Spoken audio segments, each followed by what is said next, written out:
Oh, yeah. That's right. It's another episode of Average Sports with your average guys. Eric and Ty. I'm Ty. He's Eric. Where you at?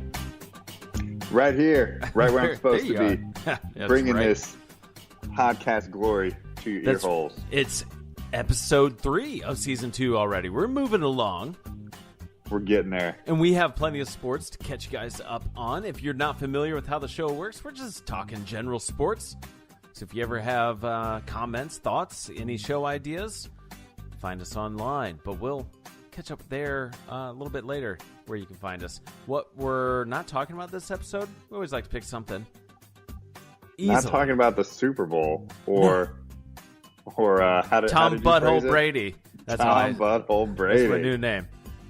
Oh man! But what did you? Good for them. What did you catch up on this past week, Ty? Yo, the Red Bull crashed finals. Have you ever seen that sport? Is going on? No. Or well, is it the downhill? That happened last racing? week. Yeah, when I could have been watching that instead of the stupid whatever we're not talking about.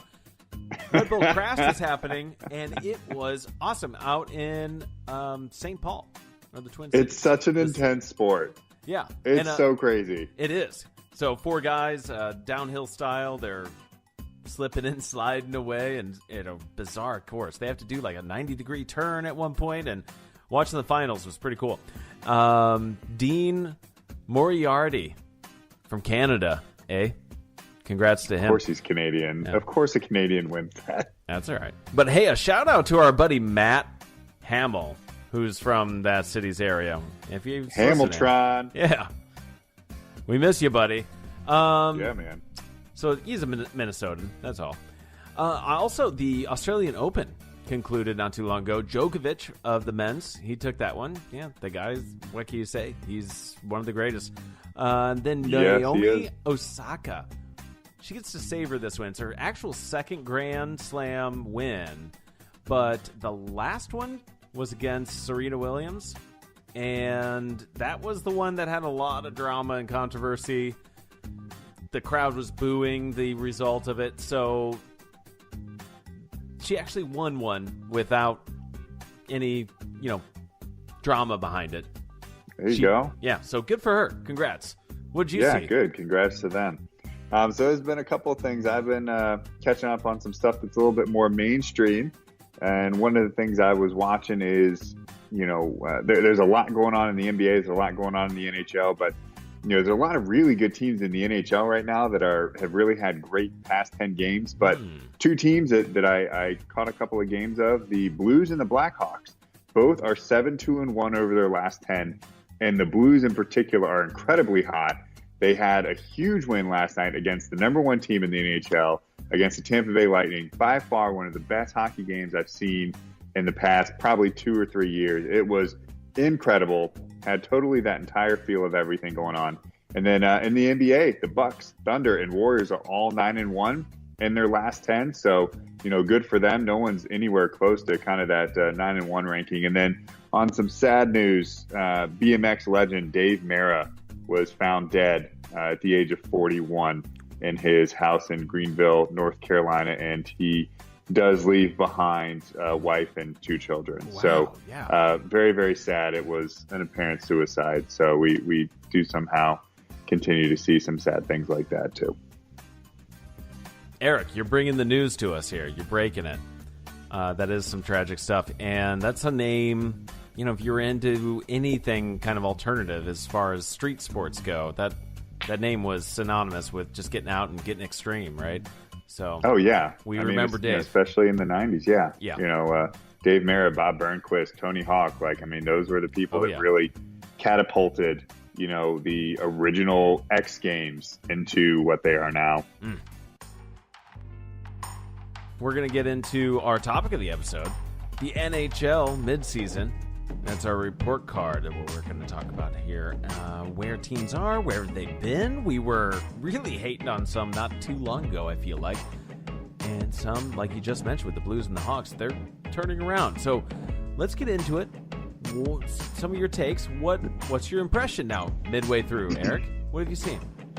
Midway through, I think it's very clear, especially in the East, that the Tampa Bay Lightning are by far the best team in the NHL. And one of the things that I found really interesting about them is I was kind of looking at some of the minutes that each of their players were hitting the ice on, and they only have one forward that's over 19 minutes per game, which, if you know much about hockey, and maybe some people don't here that are listening to us, to have only one player over 19 minutes is kind of odd, kind of astounding. And they have, quite a bit of depth on that bench. They have had someone like Braden Point, who has been just outproducing every expectation there. Steven Stamkos, Nikita Kucherov, who are like their big names as well too, aren't having to fully carry the load there. So I would expect to continue to see big things from Tampa Bay. And then one of the surprising teams that's also way up top, we've talked about them a couple times, at least when we've done the Lightning standings, is the Calgary Flames, led by, Matthew Tkachuk, Keith Tkachuk's son. So, I mean, big name there, at least with the last name, if you're used to it. But, he's one of the big four for the Flames that are, really, really playing super, super well this season. And then, looking at a team like the Winnipeg Jets, that's a team that came in really, really high. At the beginning of the season, they've done really, really well. And, you look at them and they just have just a lot of talent, a lot of depth, and they play really tough and hard. So, that's a team that I've really enjoyed also watching up top and seeing how they're producing and going with it. And Patrick Lane, through 105 games, he's only 20 years old, already has, 105 goals through 208 games, which is an astounding statistic if you think about it, especially for a 20-year-old. So those are some of the things that I've seen up top. What have you seen yourself there, Ty? Well, I'm not going to take anything else away or add on too much, actually, I should say. The Flames are a surprise to me. Now, Tampa Bay, of course, we would expect to see their success. They've been doing this, but good call on their ice time minutes. That is something a bit unusual, or maybe that recipe of what makes a good team. If you have that depth, you have your third and fourth lines that are able to contribute and produce results and keep you in games or help you win games, you're going to be, ready or primed for a playoff berth, which, of course, they're going to walk right in. If not a one seed, I don't even see how they, at this point, won't be a one seed. They are at 82 points in the Atlantic, and Toronto behind them has 69. The goal differential for Tampa Bay is 57-0. So, they have scored 57 more times than they have allowed goals. It's crazy. That team is kind of going off the rails compared to anyone else. The next closest differential is Calgary at 42. And like you mentioned with Winnipeg, they are, really solid at home, 26-3. They have, a strong hold there. What I would think then, as you look into playoffs, who's going to get the matchup? You would want to take them on the road where they are a little closer to 500 for a team like that. And I'm still staying on Winnipeg there. Nashville is never a team you're going to count out. I feel like there's less surrounding them where they can quietly make their way through the playoffs without, this team has never won the cup before, and here they're going to make a run, and I feel like if you see them in the finals, it should be no surprise. Yeah, I mean, good call outs there as well too. I mean, I want to touch base on just maybe some other like really top end Eastern Conference teams, because we really, really hit it hard with the Western Conference there. Toronto Maple Leafs looking really, really strong as well too. I mean, they're the second best team in the Atlantic, which, is saying a lot considering that Tampa Bay is by far the best. And Austin Matthews is leading the way. The American-born center also just got himself a very nice extension to be the second highest percentage paid player in the league. Ooh. Which is quite phenomenal, especially being an American born. So that's pretty cool for Austin Matthews. Good job for him. And then Matthew Brazil playing for the New York Islanders is clearly going to be the new face of the franchise, with them losing Jonathan Tavares, who actually went to Toronto Maple Leafs to play with them this year. So that was obviously a big addition for them. But, leaving the New York Islanders, and it seems like they definitely have someone that, could be a Calder Trophy winner this year as well, too. So, just some other call outs there from the Eastern Conference teams. since we've really hit it hard with those Western Conference teams. And that goes without even mentioning Washington, that has kept themselves in a second-place position, the Metro, and Columbus. So we're looking at now a little bit more of that regular playoff picture we've seen the last few years. The Blue Jackets, the Capitals, and Penguins are still in a wild card spot with Boston. So a lot of familiar names in there, where it wasn't that long ago. I think we were looking at Buffalo. Hey, they might actually make the playoffs. You normally see the Rangers in there, maybe Florida. There's a few teams, though, in the East that I don't think they have a chance of getting back up there, like Ottawa and New Jersey, but or Detroit. Yeah, Ottawa, New Jersey, Detroit. Yeah, Ottawa, New Jersey, Detroit, Florida. I would probably count them out. Rangers are relatively within striking distance, but they're way too young. They're falling by the wayside. Philadelphia's been playing much better since their coaching change, but still, I would say probably out of it.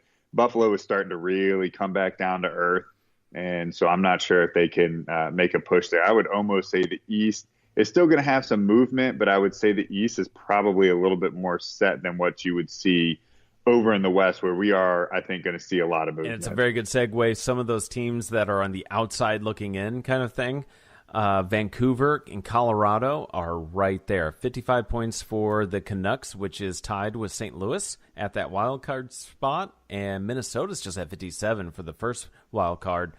Then you have Colorado, like I said, 53 points, tied with Edmonton and Chicago.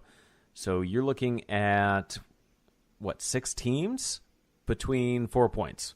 So yeah, I think it's going to be a fun push for the playoffs. I think you could continue to see some movement down for Vancouver and Colorado. Those two teams have been ice cold as of lately. Vancouver 4-3-3 in their last 10, losing 3 in a row, and Colorado 2-7-1 in their last 10, losing 5 in a row. And right behind them, just a couple of spots, as you mentioned, actually tied with Colorado and Edmonton, is Chicago, who's won 6 in a row. So, they're surging. You can definitely see some movement coming in the West.